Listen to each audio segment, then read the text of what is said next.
Oh, I love to feel the rain on my You have a very positive outlook on life, and I know you've actually gone through some tough times through the years. And one of the things I wanted to talk to you about a little bit more was kind of your history as a cancer survivor and all of the energy that you've put into creating a foundation to address the needs of folks that are in recovery from cancer. Sure. Oh, absolutely. Well, I've been diagnosed with cancer twice in '95 and 2005. The first time was with lymphoma, and I was given a pretty heavy diagnosis, and I'm not, not the best chances to survive, but I did by staying positive, putting cancer in perspective. It was all instinct, a little bit of fear, but I refused to have the treatment at first, or not refused, but I put off the treatment.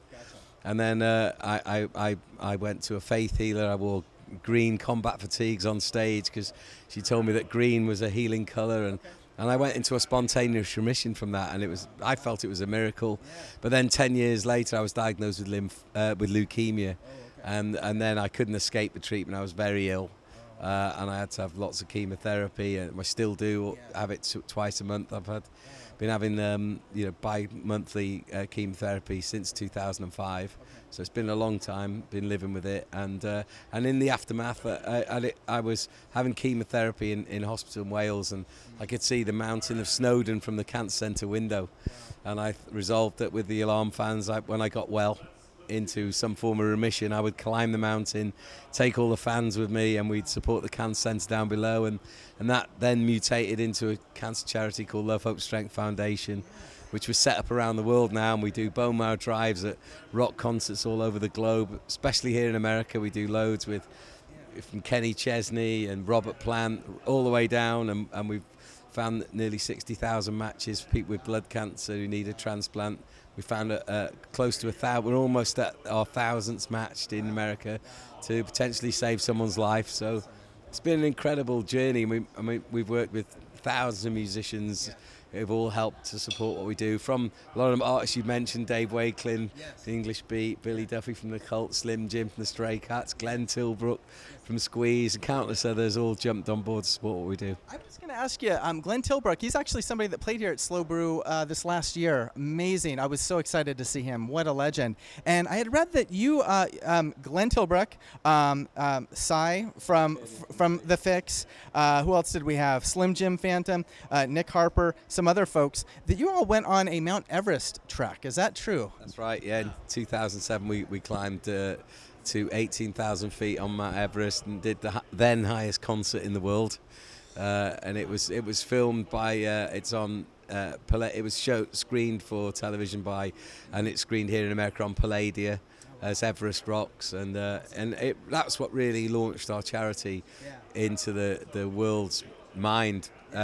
It was taking musicians to those places was unknown then. We've been to Kilimanjaro since, Mount Fuji. We're going to the Holy Land this year. We've been back to Everest. We're going to Kilimanjaro again in 2015. And we're going to the Holy Land in October to support a fledgling donor drive like the one we run in America that saves lives right through the Middle East.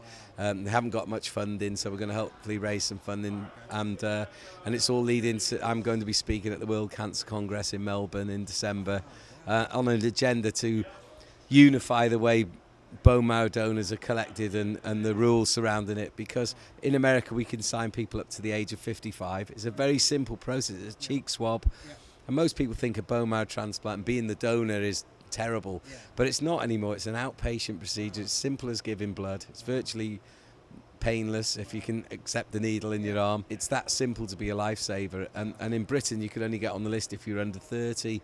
We campaigned in Westminster and we've changed that up to 55, and we're trying to do that in other places around the world and get this message looked at globally. Man, you're blowing me away. I mean, I am so just honored to be here talking to you. I so admire everything you're doing, and talk about an ambitious endeavor and a legacy to be championing globally for certain standards around bone marrow donation and identification. You must get so many letters from people.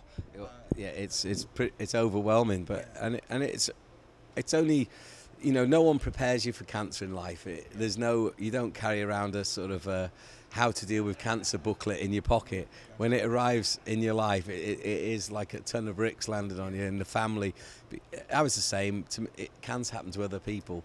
Yeah. And so I saw an opportunity with our music and with the music business to maybe bring the message into the world where people are younger, where they're not ready for it. They're not having to deal with it, but maybe they will. But it's opened the door to them thinking about it, because cancer is something you put your hand up to the screen and you hope it's going to go away, and you're never going to see it.